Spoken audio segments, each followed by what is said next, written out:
William, I appreciate that intro, except for the Credit Suisse part. So, look, before we even get started, let's just give David Grain, our honoree, another round of applause, please.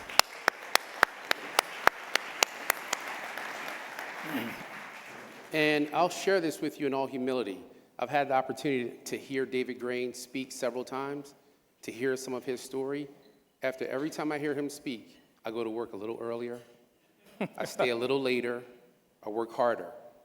This guy is an inspiration. And so with that, David, if you don't mind, we're just going to jump in. And my goal here is just to touch on a couple things so the audience has a better sense of David Grain, the person. So with that, can you just talk about your upbringing, wherever you want to start, and how that upbringing and your journey ultimately led you to pursue a career in private equity? Sure. First of all, thanks, Fern. You're a dear friend, an inspiration yourself, a Morehouse man, and a good brother. So I appreciate you. Yeah. So look, I was born in Bed-Stuy, right here in New York. Do or die Bed-Stuy. Everybody in the house. Spent a number of years living in Hollis, Queens. Like right around the corner from where the Run DMC guys were, and LL Cool J and all them, and then back in Bed-Stuy where Mike Tyson and all these other folks were. So really interesting situation. I was fortunate to have two parents that were together for 54 years. My dad had no formal education, came from New Bern, North Carolina, and he became a postal worker in Midtown Manhattan and started a trucking business alongside that. And I was the last of his 7 kids, and probably the closest to him because I spent so much time with him. And I watched him build his business to scale, right, until he retired, and we moved to Massachusetts. But he was the guy that, with no formal education, he was the get in early and stay late person. He was the person whose philosophy was try to improve every situation you're involved with, right? High integrity. He was a guy who didn't make excuses, like I didn't have my lucky golf hat that day, or it was raining, or whatever it was. He wasn't about that. And he was also he had this philosophy. He would say, and I've heard other people say it too, is whales who spout get harpooned. So keep a low profile. Just sort of do your thing, get your stuff done, and live that way. My mom was, she was college educated. Ultimately, she graduated from Queens College, magna cum laude, when she was 52. I was 12 years old, narrowly beating my next oldest brother, who graduated from MIT 2 weeks later. She was really focused on education. And really drove all of us to pursue our studies with vigor. And she's one of these light-skinned sisters who was all about power to the people, back in the 60s and 70s. So she, Black pride was a very big thing in our household because she knew that the different worlds that we would be moving through may not be so kind to us. And so that, she really tried to instill this self-pride. My grandmother, she was incredibly creative. She was born and began raising my mother in Sumter, South Carolina. She was resourceful. I can remember walking with her from the grocery store, and she would just stop someone who was at a stop sign and said, give me a ride back over to our house. And this was a safer time here in New York, but she was very forceful, very creative, very resourceful, but she had a great sense of empathy, right? We owned brownstones in Brooklyn, and she would go around and collect the rent, and I would go with her sometimes. And if there was a single mother in there that was having a hard time, she'd skip the rent that month, right? If there was a house that had a guy in it that wasn't working, she was all over him. So she had that edge. And then my brother, my next oldest brother, he sort of provided me with a perspective on unlimited possibilities. Brilliant guy, went to Stuyvesant High School here in New York, went to MIT, Stanford Med School, is a neurosurgeon, and I watched this guy put someone to sleep, go deep inside their brain to take a tumor out, put everything back, and the person opened their eyes 8 hours later. And it was just the possible was really displayed to me by him. That's sort of the life that I grew into. Yeah, let's give him a round of applause for that. So you're in alternative investments now. Yeah. Let's just picture for a moment you're not in alternative investments. What would you have chosen to do for your life's work, your career? That's a hard one. I'm a deeply spiritual person. I have often thought even, as an adult that maybe I'd want to go back to divinity school. So I'm not sure what the path would have led to, but, probably something along those lines. Okay. I'm a firm believer, by the way, that there are probably 2 to 3 factors or 2 to 3 incidents or occurrences in someone's life that really makes their career possible. What do you think were the most important factors that drove your drive, that gave you the drive to succeed and gave you the ability to succeed? Yeah, so that upbringing was clearly part of it. Just a general competitive nature. And always, even now, feeling like, I'm a little bit late. There's just a little bit more that, I should have gotten done by this point. There's a little bit more that can still be done. And that sort of sense of urgency, it hasn't faded. So that's been a really key element of this path. And then it's the people, right? People like Cleve, inspirations like Reggie, support of my wife and family. Those are sort of the things. I can recall 3 conversations I had that made a massive impression. One was with someone that some of you may know, a guy named Dr. James Cash, who is probably the foremost academician in the area of information technology at the Harvard Business School, who became a friend and mentor of mine about 25 years ago. And when I was raising my first fund, and there are some people in the room who were investors in that first fund, including Pat Zoller and others, I was 10 months into it, and I actually had a lead investor in a very well-known institution, and 2 weeks before we closed, they pulled out. I was raising $125 million or whatever, and they were going to be like 75, and they pulled out. I called up Jim. I said, Jim, I don't think this thing's going to work. I'm going to have to change course. And he said 3 words that inspired me on, and it was, stay the course. And, my view was, well, but look at these circumstances. But I knew the depth of his experience, right? He was a confidant of Jack Welch and, Bill Gates, the Walton family, et cetera, and, just a brilliant guy.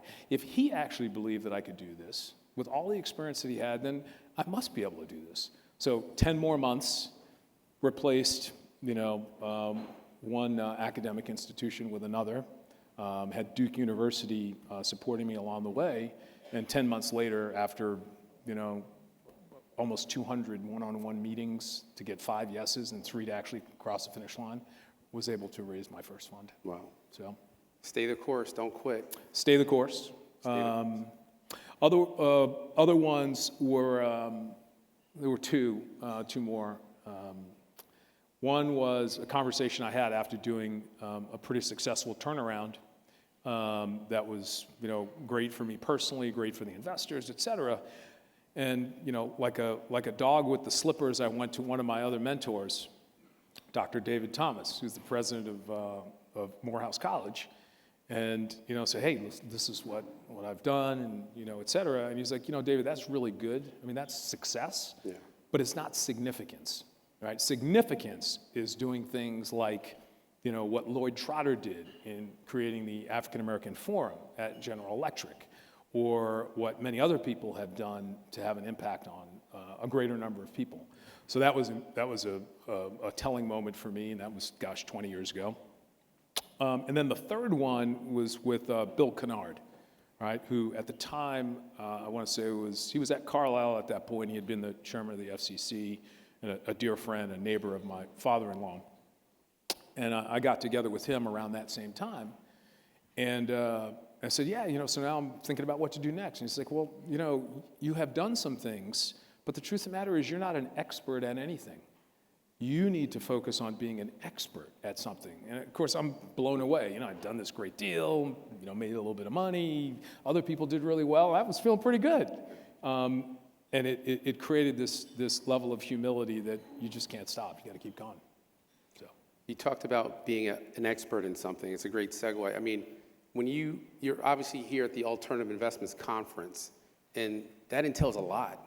There's a lot within the alternative investments industry. And oftentimes, as young folks in the room, you may not know exactly what you want to do or what's possible. And you talked about demystifying the possible. Could you talk a little bit about your investment strategy and the fact that it's thematic, it's very targeted, you are a domain expert? Why did you choose that versus a generalist approach, for example? Yeah, it kind of chose me. Back in the mid-1990s, I was at Morgan Stanley in the high yield group working on tech, media, and telecom companies. And I came across a transaction that kind of changed my life. It was this company called SpectraSite, which was the spinoff of all the cell towers from Nextel Communications into its own public float.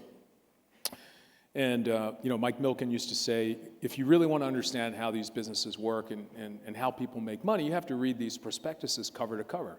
And I did that. I took that to heart. So I read this prospectus cover to cover, and I couldn't put it down. I read it again and again and again, and it was like the greatest business model that I'd ever seen. Amazing operating leverage, the early part of a trend that was so promising and is still so promising. And then I just decided, and this was one of the sort of the key elements of this path. I was insanely curious about certain things, and I became insanely curious about this, and put a tremendous amount of effort getting in early, staying late to focus on it, and really grind away at knowing every possible thing that there was about this space, and then slightly broadening that focus, and then planning in excruciating detail over the last 35 or 40 years, where I started making goals, kind of on the back of a napkin in crayon, 2 or 3 goals, and by February the goals were accomplished. So obviously they weren't big enough goals or detailed enough. And now that's sort of evolved into something that I work on between Thanksgiving and New Year's every year, and it's kind of a 50-page living document that on one page in each category of my life, I've got the 3 to 5 most important things that I want to focus on this year: spiritual, spousal, parental, health-wise, business, financial, every category that matters. And it's probably 35 or 40 goals. Some are multi-year goals, and then behind that, front end is a page on each one of those goals. Like, why? Why is that a worthy goal to be on your list? How are you going to achieve that goal? What does it mean tangibly for you to achieve that goal? What are the metrics you're going to use to measure your proximity to that goal? And how long should it take? And what's the first thing you're going to do to get started on it? And so that's, I've taken that to my investment process, all right? And derivatives of that are kind of the way that I approach investing. That's great. I wanted to say something to really some of the younger folks. A lot of times you all are focused on what's hot today, and you sort of clamor for that. And the goal really is to focus on what's going to be hot tomorrow. It's going to be hot 10 years from now. That's how you transform your careers. That's how you get in early. And David Grain did that. Could you, for the audience, whether you're young or you've been doing this in this industry for 20 years, just talk specifically, what sector do you focus on? And what other sectors might younger folks take a look at? Yeah, so I guess as there's a little revisionist history here, right? A lot of this was organic and kind of a walk of faith. But what I would say is, as I reflect, there were a handful of things that, I focused on. One was areas where there were big macro changes going on, right? I mean, we're seeing that today in healthcare, in education, right? In energy transition, so big macro changes where there's going to be a lot of flow, right? And you don't want to stand next to a puddle or even a pond or a lake. You want fast-moving water where you're going to see a lot of repetitions of things that you can focus on. So big macro changes, and then convergence of interested parties. All right, in my space, the government had a lot of spectrum licenses, right? But they needed more money, right? And then if you looked at the electric utility space, they have all the money, but they want these smart grid networks, so they needed some spectrum. And then you had the commercial players who had some spectrum and some money, but not enough of each. And that, to me, just seemed like, okay, big, massive change, and then convergence that we're seeing with these very large players that are going to move, really big digits around. That seemed like a good place to spend some time. So if I were doing this all over again, and if we took telecom off the table, that's the way that I would approach it. Any other sectors that you find interesting? Yeah. So look, I think there's a couple. There's some natural extensions, right? So we're solutions provider to the global broadband industry. We focus on closing the digital divide, which is very profitable and does some really good things for the world. We think, obviously, the digitization of the world is only going to increase. Workflows and processes moving to the cloud, all that stuff is really interesting. And there are patterns, that I've seen over the 40 years that I've been in business around this space in particular. So the pattern recognition to other spaces, like renewable energy, right? There are a lot of similar characteristics, the cash flow characteristics, the capital intensity, et cetera. So like Bio was talking about a little bit earlier. And some of these, there are a handful of areas that rhyme with what we are focused on. Cybersecurity is yet another space. So I think there's some other places to head. Content, right? Media content. A lot of similar characteristics on some of these, sort of more mature portfolios of content, whether it's music or video content that have very seasoned, revenue performance. I mean, that's kind of what we like to invest in. So I think there's some natural extensions to what it is that we do that over time, provided that we can leverage the skill sets and competencies that we have. And make sure that the same kinds of analyses and coefficients that we look at to predict success are similar in these other spaces, then it's conceivable we'll look at other things as well. Yeah, you use the word broadband. The question I would have next: what impact do you think widespread access to broadband would have on underrepresented minorities, both in the U.S. and globally?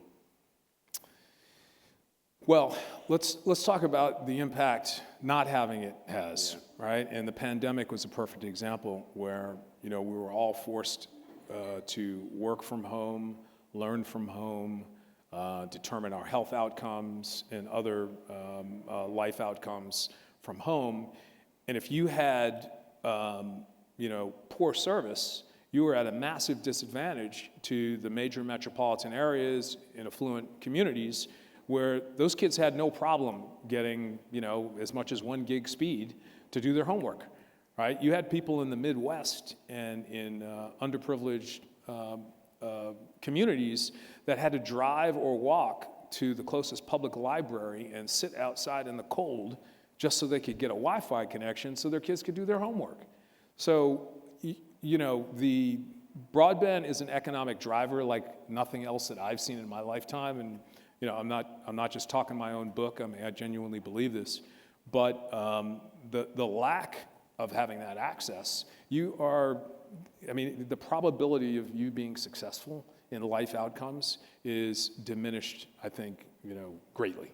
So this is, and it'd be better for the world for us to all have that access, right? I mean, the gaps that we're seeing between the haves and the have-nots, they're just broadening, and that's only going to lead to more conflict, more division, and more challenges for our country and for the world. So it's a good thing to do, and there will also be, probably $10 trillion invested over the course of the next 10 to 15 years to bring these markets to a place, these networks to a place where 5G and the metaverse become a reality. I appreciate that. You've been and will continue to be an exceptional leader, an exceptional investor, and as Mrs. Lewis pointed out, an exceptional husband and father. In addition to that, though, and many people in the room don't know all of this, you do a lot below the radar that many of us, including me, will not hear about for people of color in this industry and in higher education. And I'll talk about higher education in a moment and what you've done, and I was there to witness it. You do so much for us, and I think most of us, if not all of us, are beneficiaries of what you do, David Grain, do day in and day out. Can you talk about why it's so important to you? Yeah, so it probably started with my mother, who was very involved in her community, in Queens and Brooklyn, with the National Urban League, also organizing labor for women in the garment industry. Her sort of feeling that you have a big responsibility that you have to give back. So it starts with that, but then also the struggle, right? Seeing other people that have struggled because they didn't get a fair shake. Again, not making excuses. They're just some realities, struggles that I've had. Yeah. Right? I mean, I wouldn't have made it to Wall Street were it not for lots of people, but I'll focus on one particular aspect of what was going on Wall Street in the mid-1980s. And that is, we had a lot of black politicians that were, in charge of cities. You had Maynard Jackson down in Atlanta. You had Harold Washington in Chicago. You had Detroit. There were, San Francisco. There were a number of cities where these were people that were doing lots and lots of business in the municipal bond space, right? Revenue bonds, industrial revenue bonds, general obligation bonds. And at some point, they kind of woke up, and there were Latino brothers and sisters that were out there too. And at some point, they woke up and said, tell me those fees that we are actually paying to that investment bank. And they came in with a big group of old white guys, and we're going to pay them millions of dollars to do this bond financing for our city. It's like, okay, I need to see some people that look like us. So on the RFPs for these muni bond transactions, they actually had questions specifically asking, what percentage of the people at the firm are of color, Latino, women, the whole nine yards. And oh, by the way, when you show up for that pitch, we better see some of them too. That opened up a door for someone like me to get a job on Wall Street straight out of college. Were it not for that, I'm not sure how this would have worked out, right? I mean, the numbers were just not representative until that point. So seeing the struggle of others, experiencing struggles myself, and then also having that grounding of civic responsibility and energy from my mom. So you just witnessed, throughout this whole fireside, but especially in that answer, one of the things that people that know David Grain love about him. We're here to shine a light on him, and he's shining a light on those around him, those that help him get here. You mentioned Cleve Christoph, mentioned Dr. Thomas as either mentors or sponsors. Can you just talk about the importance, it's a two-part question, the importance of mentorship and sponsorship, and just briefly outline for the audience the difference between the two? Because oftentimes they're confused. They're very different things. Yeah, they are different. Mentors are people that have extensive experience, have achieved some level of success, have the DNA of sharing, and are willing to, give you visibility into their worlds. Sponsors can be similar, but sponsors, there's a level of advocacy that's involved, and involvement, really sort of putting the energy in. Now, from my vantage point, having, sort of developed those sorts of relationships over time, there's an incumbent responsibility to recognize that there's a cost to these people for being a mentor or a sponsor, right? I mean, for the mentor, it's their time, and the brain damage associated with that. And if they are good mentor and sponsor candidates, then they are successful, right? And they have achieved a lot, so they're busy people. So some recognition that, look, don't waste people's time. Know what you're going for, okay? Have very specific questions that are relevant to the person that you're chatting with, right? I mean, that was always something that I kind of recognized, and fortunately, getting better at that, and then I still work on it, right? Like Henry, Henry's up here early today. He and his co-founder George Roberts, very good friends, and I go to pray at his altar. Still, I'm 61 years old. Yeah, he's older than me. He's accomplished a lot for a longer period of time, but there's still something for me to learn. So I spent a lot of time speaking with folks like that, and they're more mentors because I'm not asking them for anything. Yeah. I mean, if I can see it, if you let me see it, I can hit it, right? So I just want a little bit of visibility into kind of how it works in your world. So that's great. So I want to pivot a little bit, and for sort of mid-career, early career, they heard your bio, they've read it, they know who you are. Hopefully they know a little bit more about you after this fireside. But I want to do two parts. First is the things they should do. Things they should do to be successful in alternative investments. How do they succeed? How do they differentiate themselves? What are the things they definitely should do?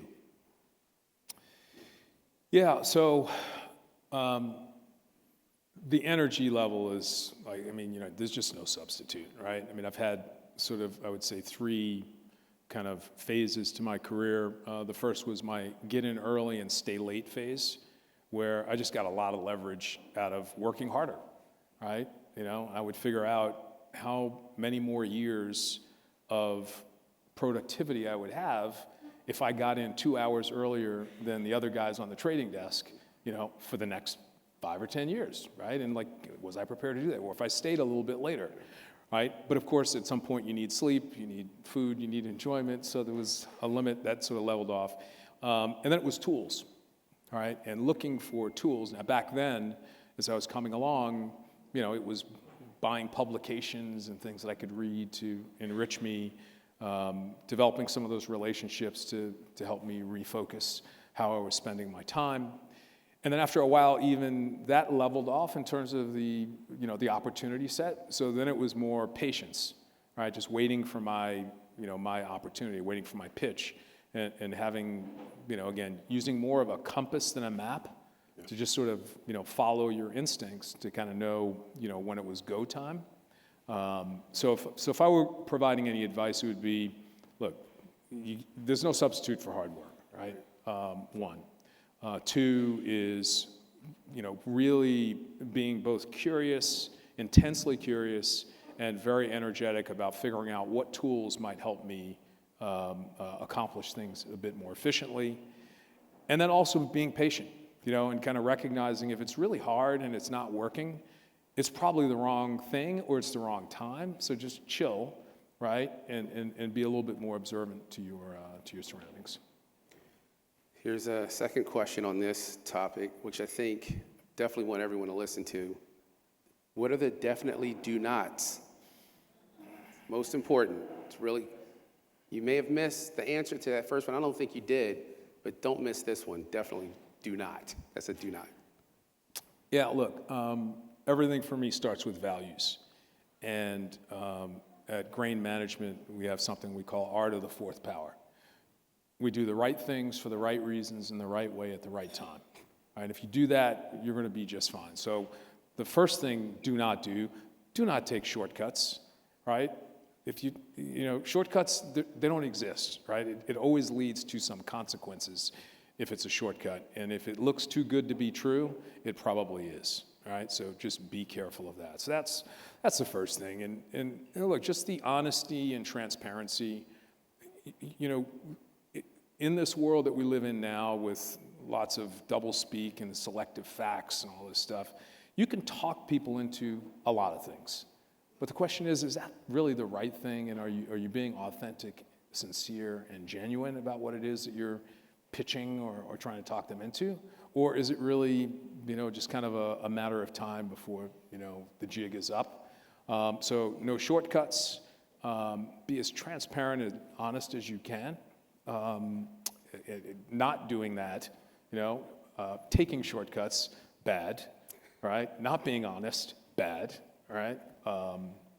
And I think those were probably on the pop quiz. All right. So if you haven't had a chance to read David Grain's bio, I encourage you to do that at some point today. It's remarkable. Not just what he's done professionally, but what he's done philanthropically, civic endeavors he's involved with. And I've read it, and every time I read it, I ask a simple question. How do you find the time? It's a lot. And so for folks in the room who are working late, like you do, getting in early, there's a lot of people in this room, and a lot of them I know, and they work extremely hard because there is no substitute. Can you just talk a little bit about how you've found balance in your career and personal life and family life, et cetera? Yeah, it's interesting. So I was down at Morehouse, as you know, Yep. And there was a little panel, and someone asked me, how do you separate your professional life from your personal life? And I didn't expect the question, and I hadn't premeditated it, and I thought about it a little bit. It's like, actually, I really don't. I love what I do. My family gets it. It's been very beneficial for us and other people. And I won't apologize for the fact that I'm switched on all the time. Yeah. I love it. My family gets that, so they're very tolerant of it. They get it. They enjoy it too. So I don't think it's not really a balance. Now, the getting lots of stuff done part, that's really just organization. And again, that planning process that I described, and at any point in the year, if today I wake up and I'm like, gosh, what am I going to do today? I didn't have much on my calendar. So I go back to that list, and it gives me a great compass for, okay, here's what I could do right now to advance some of those goals. So there's not a lot of balance, but I have great fun. I have great friends. I've got a great family. I'm available to them at all times. And if the phone rings, it's funny, one of my colleagues who I hired from Morgan Stanley, he was an associate, and now he's a managing director at Grain, and he's poised for more leadership opportunities. We were in a group meeting with the other managing directors at the firm, and we were talking about the culture of the firm and why we're here. And he said, the reason I am here is I worked on a deal with David when I was at Morgan Stanley, and he was in the middle of this really complex transaction he was trying to do, and his phone rang, and he stopped the meeting and said, guys, I have to take this call. And it was my daughter, right? She was in boarding school. It was like, if she's calling me, then there must be something. And his view was, gosh, if I'm seeing this person prioritize that phone call over this billion-dollar thing that we're working on, I want to work with that person. So, just Wow. another anecdote.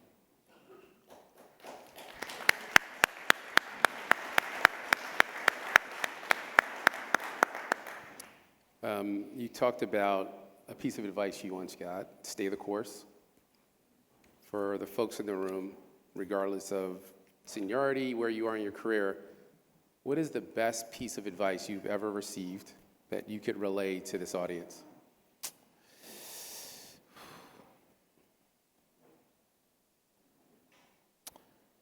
Yeah, I would say stay the course, the expertise, Yeah. really digging deep and becoming an expert That was great advice to me.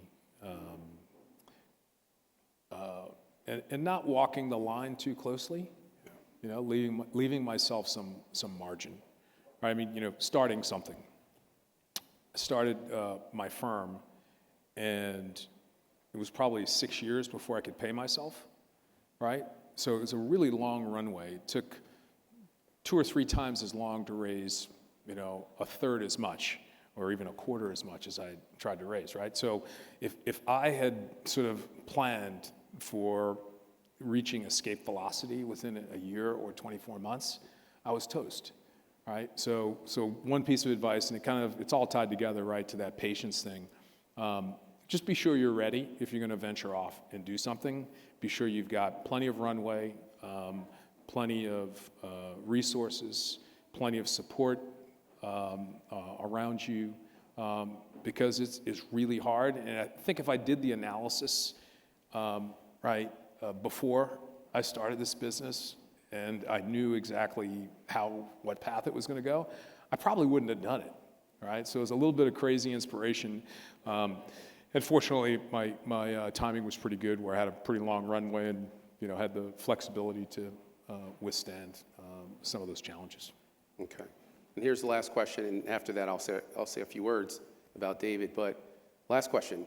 A lot of the folks in the room want to be in private equity, somewhere in alts, hedge funds, mezz firms, whatever. And I'll be very clear, all these firms aren't created equal. They will not all focus on your success. And part of that is embedded in the culture. You mentioned culture and the power and the importance of culture. Can you just share some of your thoughts on what to look for in the culture of a firm? Yeah, so again, I think it begins with values. And I think you can look at the personal choices of the leadership, and that will reflect something to you. Because you don't know, if you were born in a bull market, right? I've been in business for 40 years. I went through this the other day during our annual investor meeting with a person I was speaking with. I've been through about 17 crises, right? And until you are in the middle of a crisis, you kind of don't know how people are going to react. So there are some tells, and some of it are the personal choices that they make, the values that are established at the firm, and then also how people treat each other, right? We don't yell at people at my firm, right? I may yell at my kids from time to time, but we don't yell at people. We treat people with respect, right? With dignity. We respectfully disagree. And also, we don't shut anyone down, because good ideas can come from very unexpected places, which is also sort of connected to the whole, diversity thing, right? So you need to have lots of different people around you to get the very best information. So that's what I would look for if I were starting out. All right, so let me say a couple things. So I mentioned earlier that David has done a lot for us and people like us without many people knowing. What you may not know is in February of this year at Morehouse College, David was honored by Morehouse and the board and all alumni with what's called a Kendall Award for Business and Philanthropy. It's the highest award Morehouse gives out. And as he gave his remarks, he gave an extremely generous gift to Morehouse College. Very few people in this room probably heard about that. Raise your hand if you heard about that. Now look around. David does things because he knows it's the right thing to do, because he cares, not because he thinks someone's watching or someone's going to post it. This guy is remarkable. When I walked in today, some young gentleman came up to me and said, "I saw you speak a year ago for SEO's orientation, and it inspired me." I want you to know David Grain inspires me. There is a cycle. There are people whose shoulders we stand on. And, whether it's Cleve Christoph, whether it's David Grain, there are folks that are out there that are fighting for you every single day. They're quiet. They're not on Instagram. They're not on Facebook. They're not posting videos. They do the work, and they're fighting. This is one of them. So with that, please join me in a strong round of applause for David Grain. Thanks, brother. Appreciate you, man. Awesome, brother. Thanks, awesome. Trevor. Awesome. Really appreciate it. Oh, with you.